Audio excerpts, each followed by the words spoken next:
আকাশবাণী আগরতলা স্থানীয় সংবাদ পড়ছি সুমিতা বণিক। প্রাক্তন প্রধানমন্ত্রী ও দেশের অর্থনীতিবিদ ডক্টর মনমোহন সিং প্রয়াত। গতকাল রাত 9:51 নয়াদিল্লির all India institute of medical science AIIMS হাসপাতালে শেষ নিঃশ্বাস ত্যাগ করেন। শ্বাসকষ্টজনিত কারণে গতকালই তাঁকে এইমসে ভর্তি করানো হয়। তিনি বেশ কিছুদিন ধরে অসুস্থ ছিলেন। চিকিৎসকদের সব চেষ্টা বিফলে যায়। মৃত্যুকালে ডক্টর মনমোহন সিং এর বয়স হয়েছিল 92 বছর। 2004 সাল থেকে 2014 সাল পর্যন্ত ইউপিএ জমানায় তিনি দুবার প্রধানমন্ত্রীর দায়িত্ব পালন করেন। এছাড়া তিনি আরো বহু গুরুত্বপূর্ণ পদে আসীন ছিলেন। প্রাক্তন প্রধানমন্ত্রী পিভি নরসিম্হা রাওয়ের আমলে তিনি অর্থমন্ত্রীর দায়িত্বে ছিলেন। তার নেতৃত্বে দেশে প্রথম আর্থিক সংস্কার সাধিত হয়। তার মৃত্যুতে দেশে গভীর শোকের ছায়া নেমে আসে। প্রাক্তন এই কংগ্রেস নেতার মৃত্যুর খবর শুনে গতকাল রাতে এইমসে ছুটে যান কেন্দ্রীয় স্বাস্থ্য ও পরিবার কল্যাণ মন্ত্রী এবং বিজেপি সভাপতি জগৎ প্রকাশ নাড্ডা। কংগ্রেস নেতৃবৃন্দ এইমস হাসপাতালে যান। খবর শুনে প্রচুর মানুষের ভিড় হয় হাসপাতালের সামনে। প্রয়াত ডক্টর মনমোহন সিং এর জন্ম 1932 সালের 26 সেপ্টেম্বর অবিভক্ত পাঞ্জাব প্রদেশে। ডক্টর মনমোহন সিং এর মৃত্যুতে কেন্দ্রীয় সরকার 7 দিনের রাষ্ট্রীয় শোকের ঘোষণা করেছে। প্রধানমন্ত্রী নরেন্দ্র মোদী ডক্টর মনমোহন সিং এর মৃত্যুতে গভীর শোক ও তার পরিবার পরিজনদের প্রতি সমবেদনা জানিয়েছেন। প্রতিরক্ষা মন্ত্রী রাজনাথ সিং, কেন্দ্রীয় স্বরাষ্ট্রমন্ত্রী অমিত শাহ, স্বাস্থ্য ও পরিবার কল্যাণ মন্ত্রী জেপি নাড্ডা, ডোনার মন্ত্রী জ্যোতিরাদিত্য সিন্ধিয়া শোক ও সমবেদনা জানিয়েছেন। রাজ্যের মুখ্যমন্ত্রী অধ্যাপক ডাক্তার মানিক সাহা, বিজেপি প্রদেশ সভাপতি ও সাংসদ রাজীব ভট্টাচার্য, সাংসদ বিপ্লব কুমার দেব, প্রদেশ কংগ্রেস সভাপতি আশিস কুমার সাহা গভীর শোক সমবেদনা জানিয়েছেন। All India Congress committee AICC তাদের সব কর্মসূচি 7 দিনের জন্য বাতিল করেছে।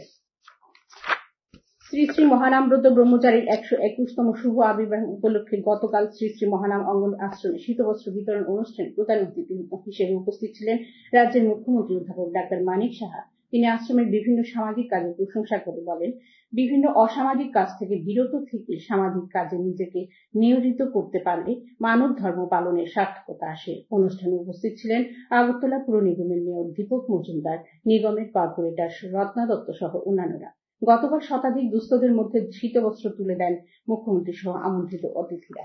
প্রধানমন্ত্রী নরেন্দ্র মোদী জোর দিয়ে বলেছেন যে তরুণদের শক্তির কারণে বিশ্ব ভারতকে গতকাল প্রত্যাশার চোখে দেখে।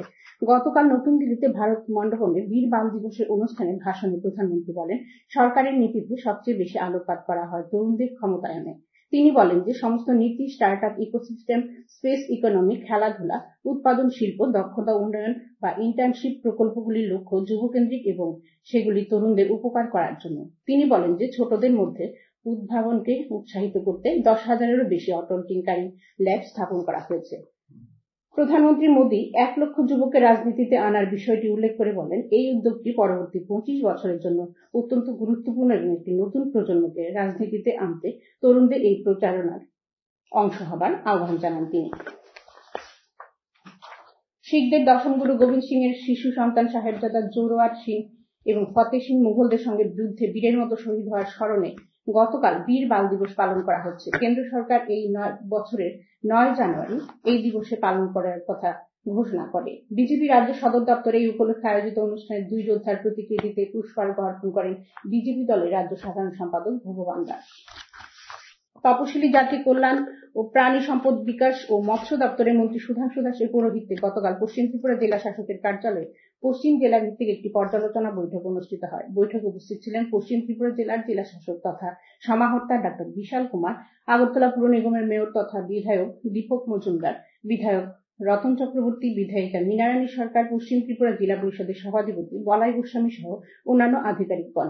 বৈঠকে 2024-25 অর্থ বছরের বাজেটে তপশিলি জাতি কল্যাণ, প্রাণী সম্পদ বিকাশ ও মৎস্য দপ্তরে যে সকল লক্ষ্যমাত্রা নেওয়া হয়েছিল তা কতখানি বাস্তবায়িত করা গেছে সেই ব্যাপারে আলোচনা হয়। প্রধানমন্ত্রী নরেন্দ্র মোদী আগামী 29 ডিসেম্বর রবিবার সকাল 11টায় আকাশবাণী মন কি বাত অনুষ্ঠানে দেশ বিদেশের জনগণের সঙ্গে মত বিনিময় করবেন। এটি হবে মন কি বাতের 117তম পর্ব। প্রধানমন্ত্রী জনগণকে তাদের সুনিশ্চিত চিন্তাভাবনা মন কি বাতে জানানোর আহ্বান জানিয়েছেন। মাই গভর্নমেন্ট ওপেন ফোরামে এবং নমো অ্যাপে জনগণ তাদের মতামত পাঠাতে পারবেন। এছাড়াও টোল ফ্রি নাম্বার 1800117800 নম্বরে কল করে হিন্দি বা ইংরেজিতে মতামত রেকর্ড করানো যাবে। ফোন লাইন এই মাসের আজ পর্যন্ত খোলা থাকবে। আগরতলার হাপানিয়া মেলা প্রাঙ্গণে আয়োজিত 13 দিনব্যাপী আঞ্চলিক সরস মেলা গতকাল শেষ হয়েছে। সমাপ্তি অনুষ্ঠানে শিল্প ও বাণিজ্য মন্ত্রী শান্তনা চাকমা মহিলাদের স্বনির্ভর হওয়ার উপর গুরুত্ব দেন। অনুষ্ঠানে সম্মানিত অতিথি হিসেবে উপস্থিত ছিলেন আগরতলা পুর নিগমের মেয়র দীপক মজুমদার। এখন আবহাওয়ার খবর। আজ দুপুর পর্যন্ত আবহাওয়ার পূর্বাভাসে জানানো হয়েছে আকাশ সাধারণত পরিষ্কার থাকবে। সকালের দিকে কুয়াশা থাকবে। আজ ভোরে আগরতলার সর্বনিম্ন তাপমাত্রা ছিল 12.2 ডিগ্রি সেলসিয়াস। দিনের সর্বোচ্চ তাপমাত্রা থাকবে 27 ডিগ্রির কাছাকাছি। আবহাওয়া প্রধানত শুষ্ক থাকবে। স্থানীয় সংবাদ এখনকার মতো এখানেই শেষ হলো।